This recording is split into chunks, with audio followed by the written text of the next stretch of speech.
Um, so pick up with where we left off. So Deuteronomy 3:25.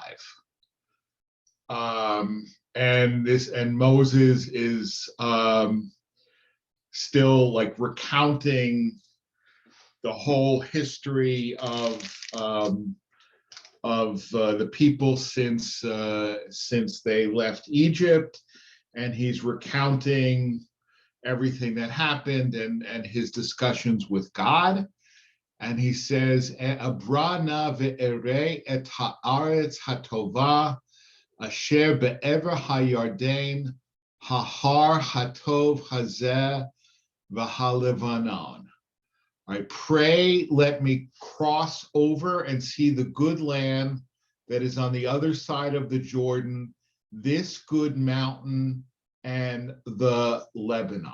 Okay, so the first thing he's looking at it is Abra Na. And so he says, Ein Na Ella Lashon Bakasha. The word Na is nothing but an expression of request, right? So what's Rashi's problem here, right? What's the problem that Rashi's trying to solve?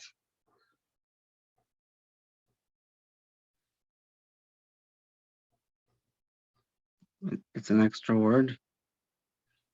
Yeah, it's an extra word, right? I mean, it's a linguistic problem. I mean, maybe he thinks his audience doesn't know what this word na is, right? But it is superfluous, right? Because you could translate abra as simply "let me cross," right? So the na just sort of strengthens that as a request and not as a demand, right? But I think, the question, I reverse engineer these verses, right? Like if you read it without the na, would it leap out to you that something is missing, right? And the answer is no. If he said simply "Abra ve'erei et haaretz hatova," I will cross, or may I cross, or something like that, it wouldn't be missing anything, right? So either it's simply a superfluous word or a seeming superfluous word, or Rashi is concerned that his readers don't necessarily know what that word means, right? So he's saying it's just a request. Hahar hatov hazeh, this good mountain, this is Jerusalem, right? Now, I mean, the whole theology of Deuteronomy, I'm going to talk about this a little bit during my Dvar Torah on Saturday morning, too, is that worship or sacrifices can only be offered in Jerusalem, right? I mean, in point of fact, the word Jerusalem does not appear in the Torah, right? I mean, the phrase that Deuteronomy usually uses is the place where I will cause my name to dwell, or something like that, right? And we of course understand that as Jerusalem, and probably accurately so. But the Torah itself never uses the word Jerusalem, right? So what is this good mountain? I mean, does this originally refer to Jerusalem or not? We don't really know. But Rashi certainly understands it to refer to Jerusalem. And then Halevanon means to Rashi, it means the temple. Okay, now I think here this is pretty much clearly retrojecting a much later ideology into Moses's mouth, because I mean there is a place called Lebanon. However, Lebanon is not really part of Eretz Yisrael, so so they have to make it refer to something else, right? But Moses wants to see Jerusalem, and he wants to see the temple, because that's the focal point of Jewish prayer and Jewish longing in the future. Okay. Vayit aber Adonai bi lema'anchem velo shama elai. But the Lord was angry with me, lemanchem, okay, because of you. I mean, right, we're going to look at this a little bit. And he did not listen to me. Vayomer Adonai Elai, and the Lord said to me, Ravlach, enough. Al tosef daber Allah Elai od badavar hazeh. Do not continue to speak to me anymore about this matter. Okay. Vayitaber Adonai nitmale hama. God was filled with wrath. Okay. So the question again is, what does this word mean, and why is it a reflexive, right? It's a hitpael conjugation, but basically it's a vocabulary, it's a vocabulary question. And so Rashi's explaining what this phrase means. Okay. Lemanchem. Okay, now if you know Hebrew, right? Lema'an, I mean, how do we normally translate the word lema'an into English? Is for the sake of, right? Like lema'an shemo, for the sake of his name, right? So lemanchem is a little bit like of a weird use of a word here, but Moses is saying, so Rashi says bishvilchem, for your sake, or you caused it to me. Atem garamtem li, you caused it to me, and thus and so he brings another example, this one from Psalm, where ba'avor, right, ba'avor and leman. All right, so what's right? So here again, it's just a question of vocabulary, right? But what's Moses doing here? What's Moses doing here?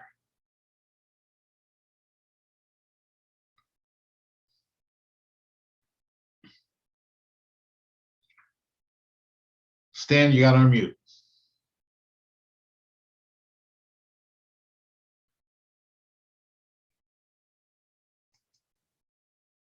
Forgot the question already. Looking for the mute. What's Moses doing here? Pleading with God to go into Israel. Yeah, but I mean, in this specific verse, he's blaming Israel, right? He's not, in other words, right? He's saying God is not, according to this, God is not mad at Moses for anything that Moses did, right?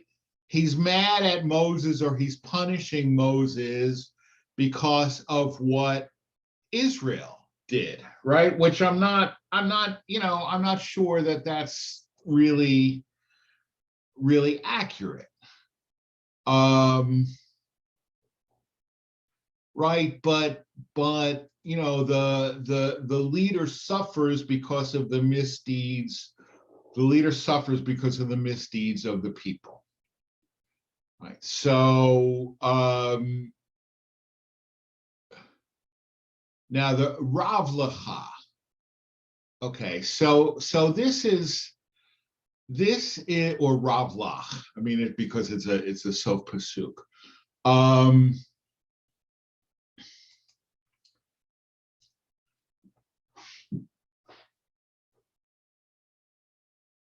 If you look at the Hebrew, again, it's an unusual locution. Although, I mean, you don't have. I mean, if you know, you don't have to know your Torah all that well. There's a similar case where the followers of Korach, right, rebel against Moses, right, and Moses rebukes them, and he says Rav Lachem. Okay, so here it's Rav. God is saying to Moses, Rav Lach, and there Moses was saying to the Korach group, Rav Lachem b'nei Levi. Okay, so the word Rav, right? I mean, it means a lot or too much. It also means rabbi, but not in this particular context. All right, Rav Lach, I guess, like if you were to translate it like literally, word for word, would mean like it is too much for you, or it's a lot for you, right? So in other words, it's enough. Okay, it's enough. But Rav Lach or Rav Lecha or Rav Lechem can also mean, right? Rav Lecha can also mean you have a rabbi. Okay, you have a rabbi, you have a teacher, you have a leader. Okay, it's I mean, I don't know that it's intended to be a pun, but Rashi is reading it not exactly as a pun, but as a play on words. Okay, you have a master, you have a rabbi, you have a leader, so that people should not say how hard is the master and how obstinate and pressing is the disciple. Okay.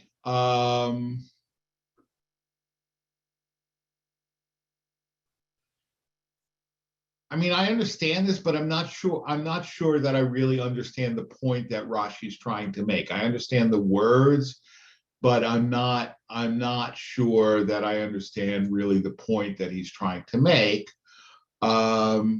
because it almost to me reads like the opposite of that, right? Rav Lecha, you have a master. In other words, again, shut up. You're not the one who determines this. But then there's another way of reading it in a complete opposite way. Rav Lecha, meaning you have much. Okay, more than this is reserved for you.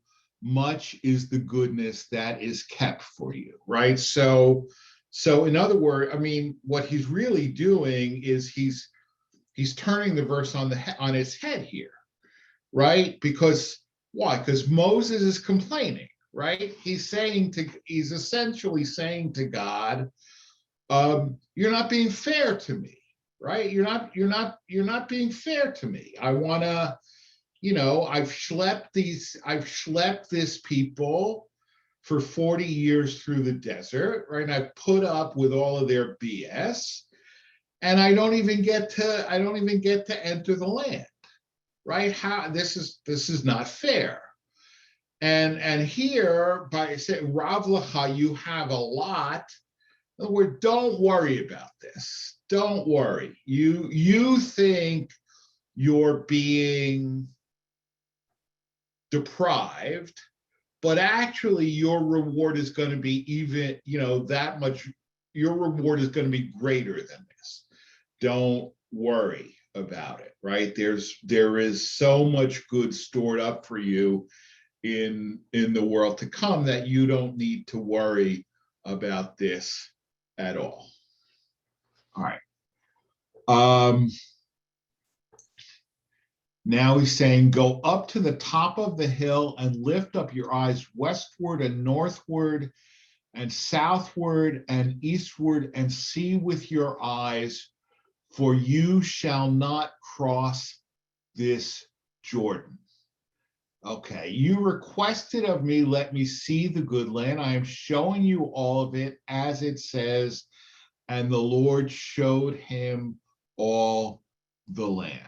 Okay, I mean, in other words, right? So a couple of verses earlier, Moses said, let me see the land, right? So God said, okay, go up to the mountain and you can see the land, because that's literally what you asked for, right? I mean, it reminds me almost, I mean, I'm sure every little kid has done this at some point, right? Like you got a new toy, right? And some other kid says, let me see that, right? Let me see that. And the other kid then reaches out for the toy. And what do you say? You see with your eyes, not with your hands. Your hands. Right? You see, right? In other words, you asked to see it. I'm letting you see it, right? You didn't ask to touch it. You didn't ask to play with it. You asked to see it. Well, you see with your eyes, right? And similarly, Moses said, I want to see the land. Okay, so God said, okay, you asked to see the land. I'm going to let you see the land, right? I mean, it makes you wonder if God, I mean, now having said that, he also said, let me cross over, right? If you go back to the verse 325, it says, let me cross over and see the good land, right? Well, he got half his request, right? He didn't get to cross over, but he did get to see the land, right? Because that's what you asked to do. All right.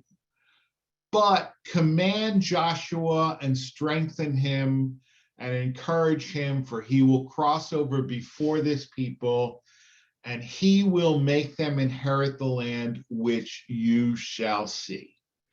Okay, command Joshua regarding the bother, the burdens, and the quarrels. Okay, now, does this strike anybody as amusing? Right? I mean, what's Rashi saying this means?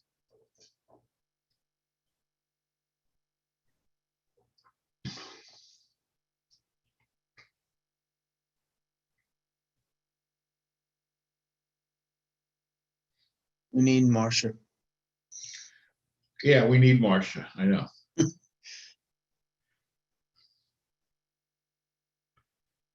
Hey, he's saying warn him, right? I mean, you're warn him, right? He's going to take over from you, right? And don't let him think that this is going to be like, a fun job or easy, right? I mean, it's not going to be easy, right? I mean, it reminds me, I'm sure, is an apocryphal story, right? When Ben-Gurion met Harry Truman, right? And Harry Truman says to Ben-Gurion, I don't know, at the time there was, let's say the US population was 100 million, right? And Harry Truman says to him, oh, you don't know how difficult it is to be the president of 100 million Americans. And Ben-Gurion says, oh, but you don't know how difficult it is to be the prime minister of 1 million prime ministers. Right? I mean, it's it's not easy to be the leader of the Jews, right? It's not, it ain't easy, right? So, command Joshua, right? In other words, let him understand what he's stepping into, right? Now it's interesting. He doesn't, just like Moses seems not to have had a choice, neither does Joshua. I mean, in fact, Moses did everything that he could, to get out of it, right? Right? I mean, way back at the beginning of the burning bush, right? Who am I to send somebody else, da da da da da. Kind of remind me, I guess God is like the first shul nominating committee, right? Because Nobody wants the job. nobody wants the job, right? And the I mean, the difference is that with the nominating committee, you have some freedom of choice, whereas with God, you have none, right? God says, you're it, and that's that, right? Okay, strengthen him and encourage him with your words so that he will not be discouraged, saying, just as my teacher was punished, so I will be punished because of them. I assure him that he will cross over and he will make them inherit the land. Okay, so in other words, right, so first warn him that this is not going to be like, a barrel of fun. But on the other hand, right, let him know that he's going to be successful. Right? Now, why would Joshua think that he might not be successful? Right? Because, past performance is an indicator of future results, right?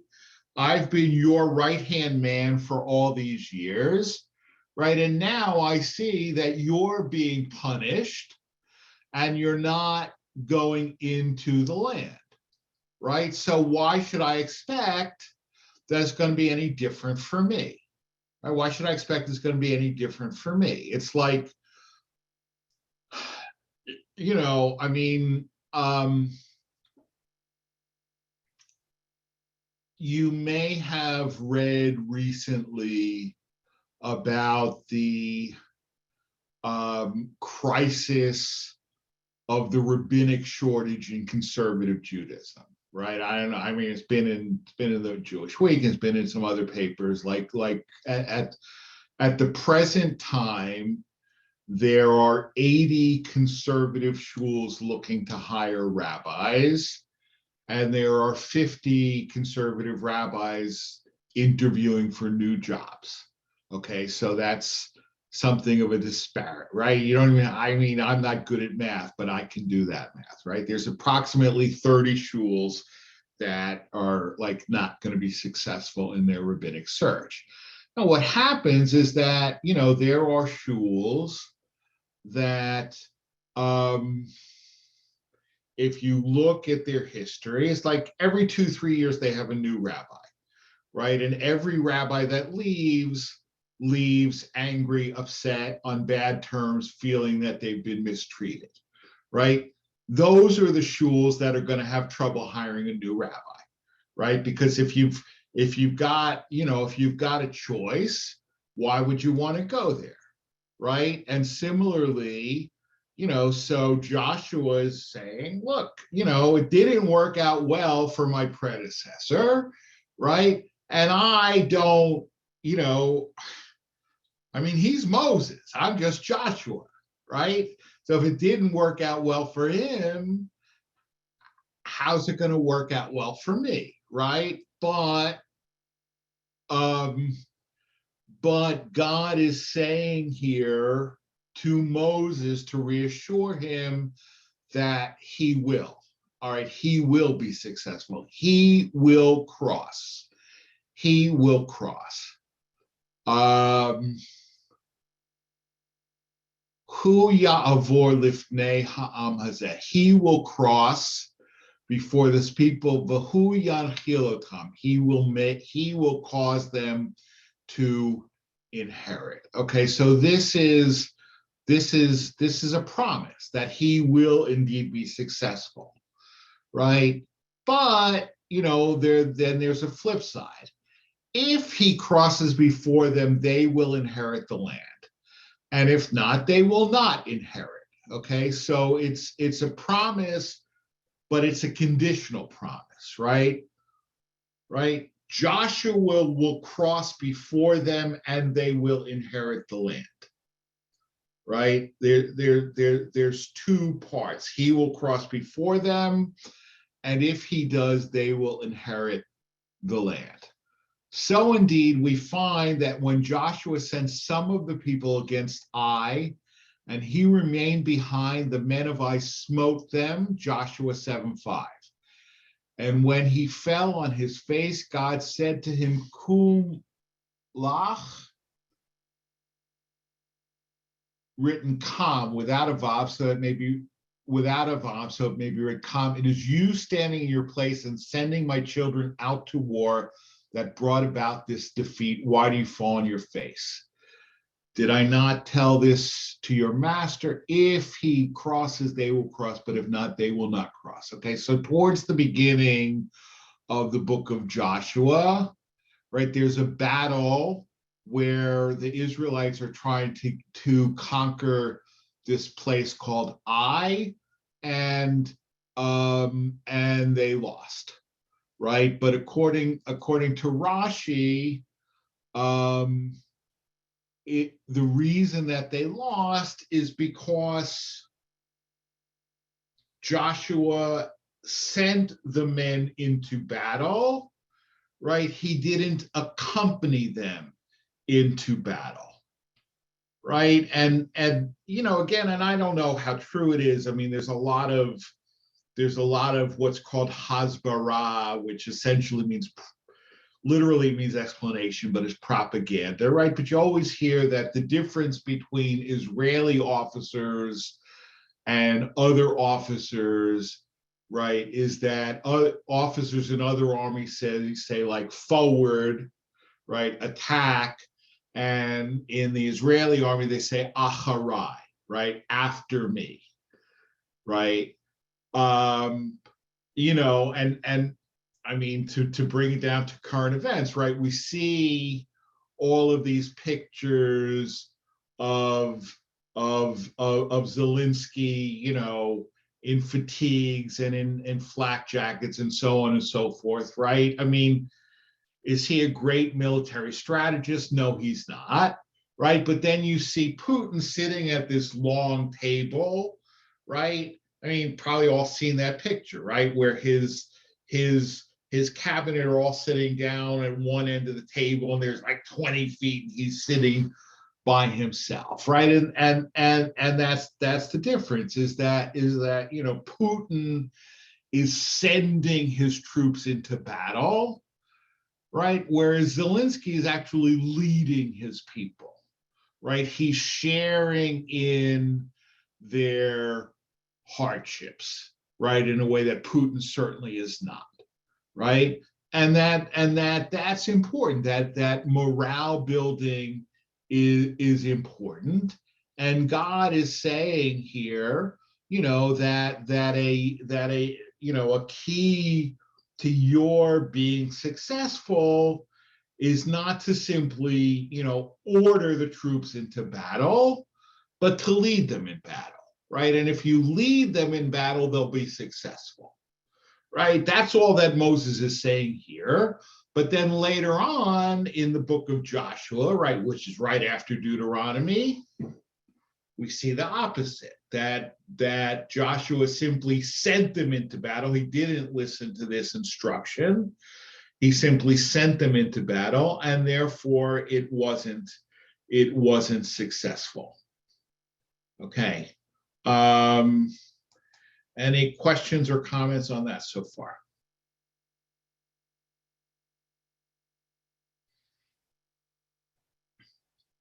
All right. but I think, I mean, I do think it's an important lesson. I mean, I really think that, if you look at the psychology, that people respond when they feel that their leaders, are sharing their suffering, right? That it's not just a question of, old wealthy men sending other people's kids to die, right? But that when you're sharing the burdens of the people, that's when you have success. Okay. Venesha Bagai Mul Beit Peor, we dwelt in the valley against opposite Beit Peor, and you attached yourselves to idol worship. Okay. And this is a place where the people were involved in idolatry. You have to know this, but there was a god named Baal Peor, the Baal of Peor. So the people got involved with the local women and they started worshiping idols. You attach yourselves to idol worship, nevertheless, and now, O Israel, hearken to the statutes, and you will be forgiven for everything. But I was not privileged to be forgiven. Okay, so I don't know. Moses is kind of feeling sad for himself here,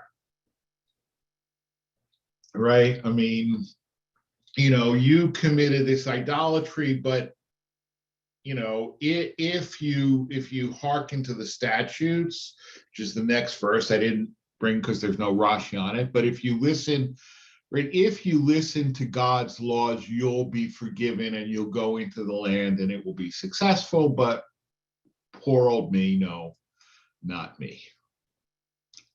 Okay. Do not add to the word which I command you, nor diminish from it, to observe the commandments of the Lord your God, which I command you. Do not add. For instance, by inserting 5 sections into the tefillin instead of 4, by using 5 species of lulav instead of 4, by attaching 5 fringes instead of 4. And so too, do not diminish, i.e. 3 instead of 4.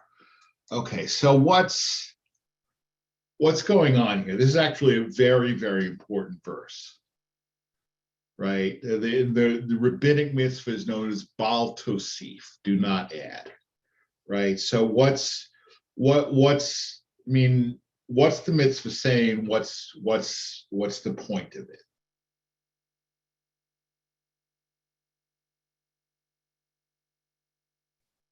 Yeah, Sue.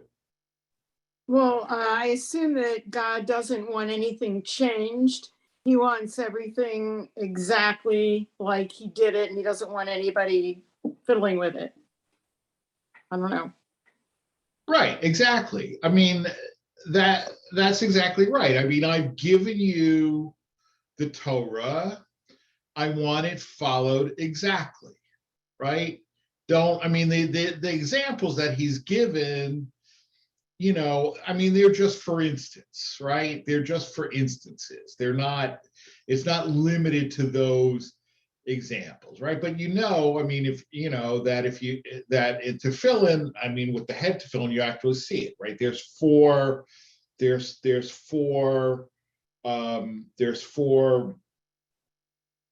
compartments, and each compartment has a different passage written in it, and don't add more, right?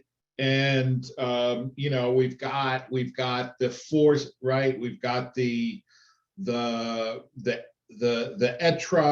and the palm branch the myrtle and the willow, and don't say, oh yeah, we need also, I don't know, a make-believe or something like that, right? Don't like, but the idea of Baal Tosif is that you don't add new mitzvot, right? And there's I mean, Rashi cites this exact verse in describing what happened at the Garden of Eden, okay? Because it's a little complicated, but we've been moving pretty quickly, so I can take the time, right? If you look at God's commandment to Adam and Eve, right, it says, don't eat from the fruit of the tree, right? Don't eat from the fruit of the tree. And when the serpent is speaking to Eve, the serpent, now he knows the answer, right? But he asks Eve, did God say, don't eat from the tree? And Eve says, God said, don't eat from the tree and don't touch it, right? God didn't say don't touch it. He just said don't eat it, right? Eve added the don't touch it on her own. Okay, so Rashi says the snake, because remember at this point the snake has legs, right? The snake pushed her into the tree, right? And she just said, God said, don't eat from the tree or touch it lest you die. And the snake pushed her into the tree and she didn't die, right? So the snake says, you see, just as you didn't die from touching it, you won't die from eating it either. Okay, now, I mean, it's a very anti-feminist reading, right? Because, in other words, what does Eve do? She adds her own mitzvah, right? She essentially makes something up, and then she believes her own lie, right? Right? Because God didn't say don't touch it.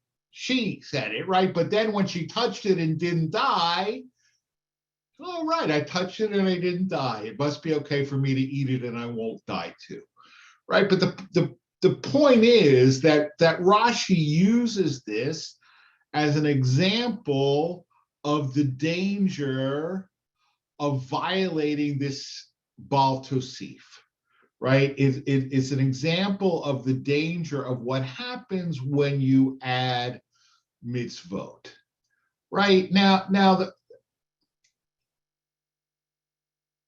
So the problem is, of course, so on the one hand, we have this idea that we shouldn't add mitzvot, right? On the other hand, we also have this idea of building a fence around the Torah, right? And so, right, so these two ideas are somewhat in tension, right? Because there are so many things that we do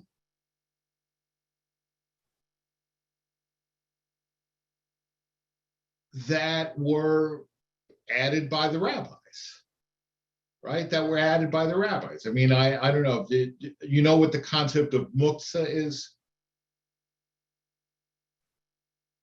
Right. I mean, I know Rabbi Goldman does, and Stan, you probably do too, because your daughter and your grandkids probably observe this. But muktzah is something that you're not supposed to touch on Shabbat.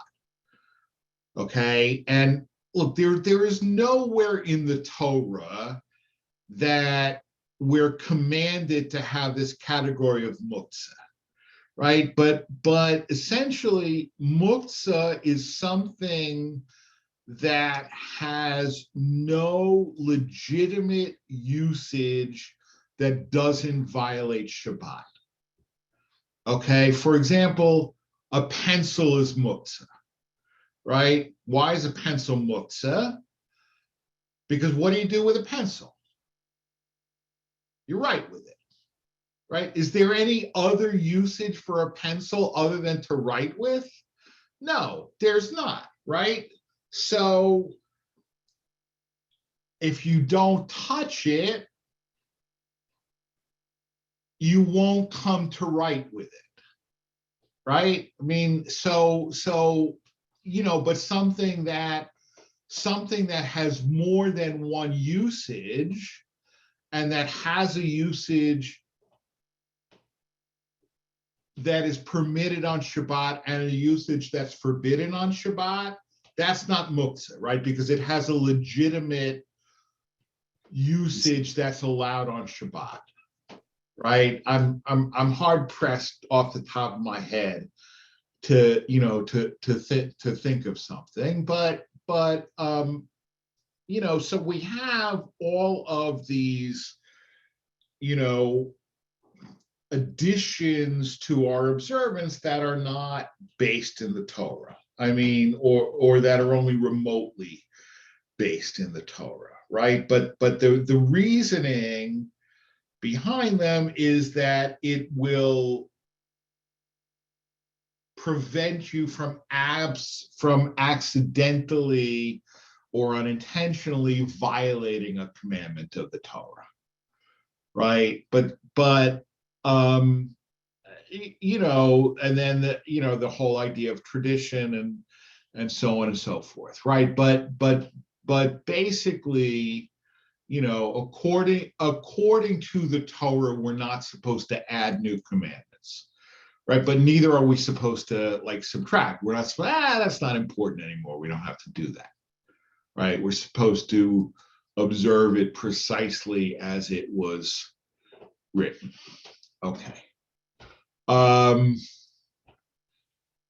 You shall keep them and do them, for that is your wisdom and your understanding in the eyes of the peoples, who will hear all these statutes and say, only this great nation is a wise and understanding people. You shall keep them. This refers to study Zu Mishnah and do them to be interpreted according to its apparent meaning. For that is your wisdom and your understanding in the eyes of the peoples. Through this, you will be considered wise and understanding in the eyes of the peoples, right? In other words, right? So the whole point here is we're supposed to be a positive example for all the nations of the world, right? Like they're supposed to look at us and say, oh, right, these people are very wise, right? These people are very wise.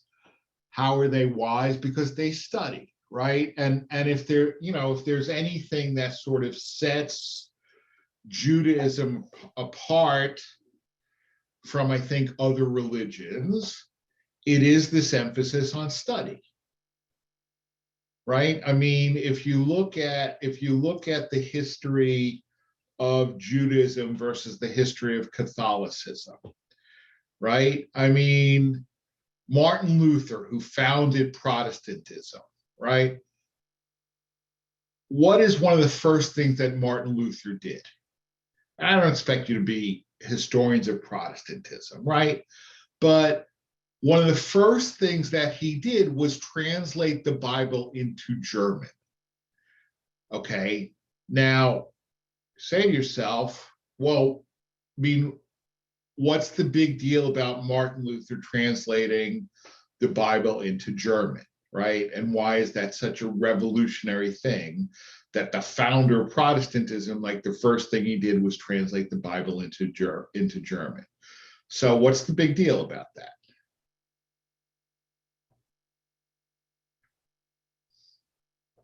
It's like when we translate it to Greek, because it's basically making it for the commoner, and they can misinterpret whatever they think they understand. Okay, yeah, that's true, right? And now it's interesting that you raise that, right? Because according to, there is a tendency in the tradition to say that the day that the Septuagint was translated was a tragic day for Israel, right? And it was necessary because you had this large community in Alexandria that didn't know Hebrew, right? And of course, and I would maintain, I mean, of course, that the Septuagint became the Bible of the early church. And I personally maintain that Paul knew that Paul's Bible was the Septuagint, that he didn't know Hebrew. You know, but it's a little bit different. I mean, because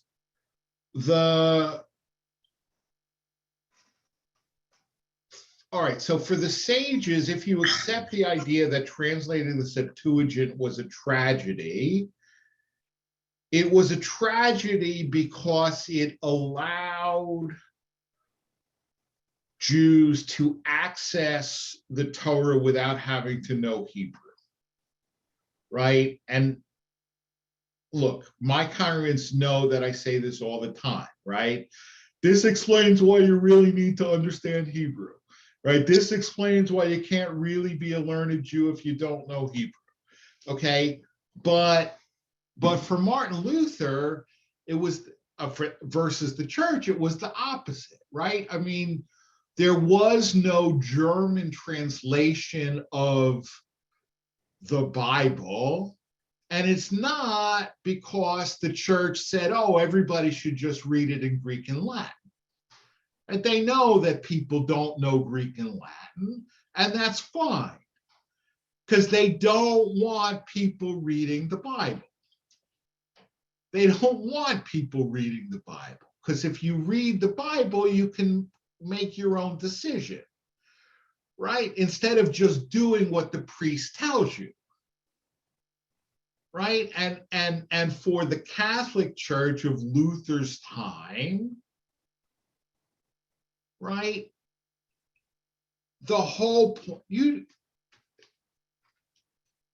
we don't need you to think for yourself. And we don't need you to know, and we don't need you to understand. We just need you to obey. Right? And the key to salvation is obedience. Right? And therefore there's no need for a German translation. And nafochu, the opposite is true, right? We don't want there to be a German translation, because then people might start reading the Bible and say, oh, where does this come from? Right? This doesn't make any sense, right? So we don't want our people to be learned. Right, but in Judaism, we want our people to be learned, right? And if we have a problem with translations, it's not because translations allow people to know stuff we don't want them to know, right? It's the opposite, that it lets people think they know when they really don't, right? And you know, my problem with, let's say, Art Scroll, right, is not that, oh, people shouldn't know that, they should have to depend on me, right? No, I mean, read and learn. I want you to read and learn, right? But I want you to, I don't want you to, I don't want you to be dependent on translations that are not really translations, that are really paraphrases, right? And that always pick, you know, if there's 10 alternatives, it's always the strictest alternative, as if that's normative, right? That's the problem, right? But you know, but what makes the Jews is our learning, right? And even when people have stereotypical, idiotic views of Jews, they're often complementary. I'll give you an example. Again, I don't know. I mean, this just happened this or yesterday. Okay, but there was a. I mean, I guess I tend to see news from Kentucky because that's where my wife is from, right? And that's where my stepdaughter still lives. But There was a debate in the Kentucky legislature about limiting access to the morning after pill, and some idiot Republican senator, I mean, maybe that's a tautology, I don't know, but it gets up and says, you know, the reason that Jewish women have less cervical cancer than women of any other race, and that's the term he used, is because Jewish women only have one sexual partner. Okay, now, I mean, even though it's nonsensical and it's idiotic and it's offensive, in a way it's kind of complimentary too, right? I mean, the assumption that Jews are more faithful to their spouses than other races, you know, but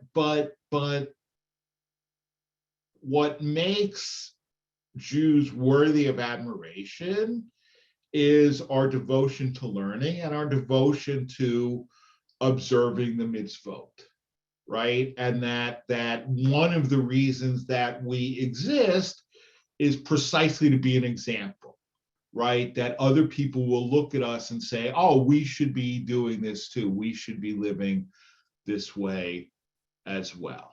Okay. All right. I know it's a little early, but it's been a long week for me. I'm getting a little tired, so I'm gonna wrap it up 5 minutes early, if that's okay. All right. Chodesh Tov and Shabbat Shalom. Yasher koach. Thank you, you. Rob. Yasher koach. Very interesting. Thanks. All right. Good night. Night.